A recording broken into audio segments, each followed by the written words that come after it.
আসসালামু আলাইকুম। চলে আসছি আর একটা নতুন ভিডিও নিয়ে। আজকে আমি অনেক সুন্দর করে মজা করে ইয়াম্মি করে মুরগির মাংস রান্না করেছি।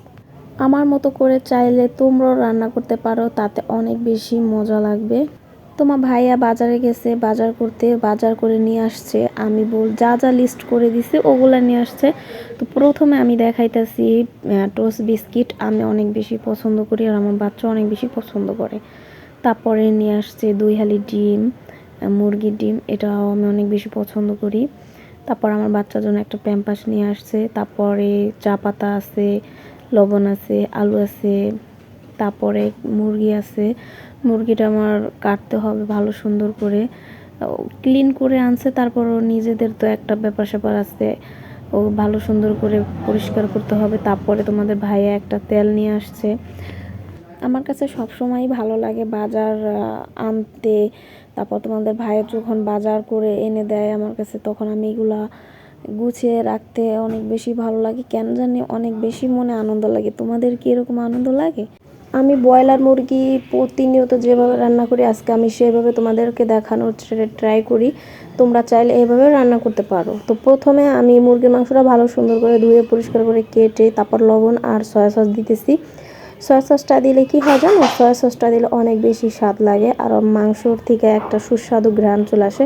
তো আমি ভালো সুন্দর করে লবণ আর সয়া সস দিয়ে সুন্দর করে মেরিনেট করে রাখবো প্রায় 1 ঘন্টার মতন। তো 1 ঘন্টার মতন এটা মাইখা রাখবো। তারপর আমি মশলা, তারপর যাই বলো না কেন, ওগুলো আমি রেডি করব।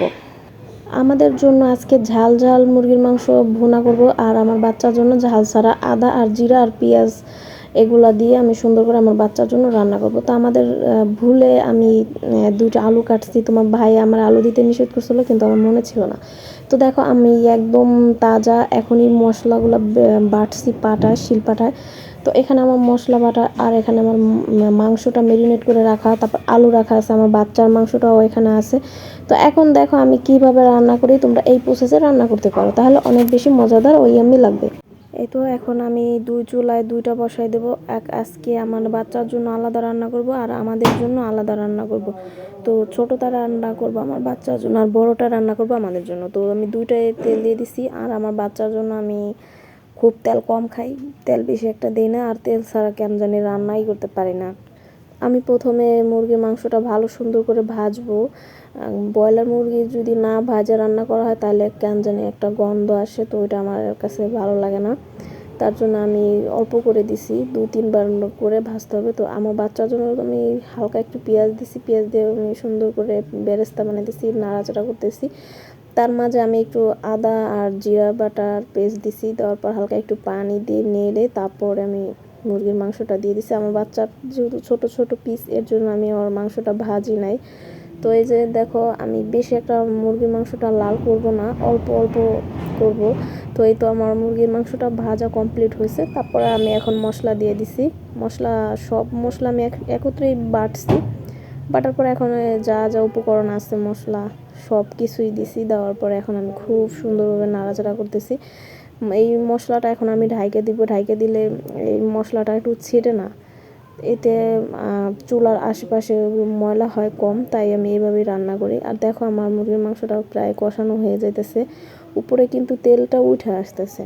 সয়া সসটা দিয়ে যদি ম্যারিনেট করে রাখা হয় তাহলে এই মুরগির মাংসের গন্ধটা চলে যায় আর খুব সুন্দর একটা স্মেল আসে। তো দেখো আমার মশলা কিন্তু প্রায় হয়ে আসছে।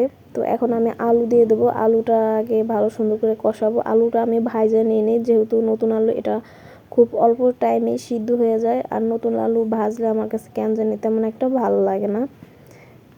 আজকে পোলাও রান্না করতে চাইছি, কিন্তু পোলাও রান্না করি নাই, কারণ আমার বাচ্চারও গ্যাসের সমস্যা, আমারও গ্যাসের সমস্যা।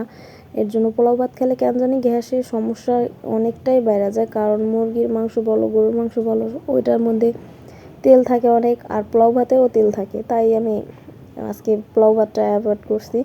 তো এই তো আমি মুরগির মাংসটা ভালো সুন্দর করে কষিয়ে পানি দিয়ে দিছি। তো আমি এটা একদম শুকনো শুকনো করব। তো এই যে আমার মুরগির মাংসটা রান্না একদমই কমপ্লিট হয়ে গেছে। তোমরা অবশ্যই কমেন্ট করে জানাবা মুরগির মাংসটা কেমন হয়েছে রান্না করা। আর আমার কাছে খাইতে কিন্তু অনেক বেশি লোভনীয় লাগছে আর অনেক সুন্দর মজাও হয়েছে। আমার হাজব্যান্ড অনেক বেশি খুশি হয়েছে।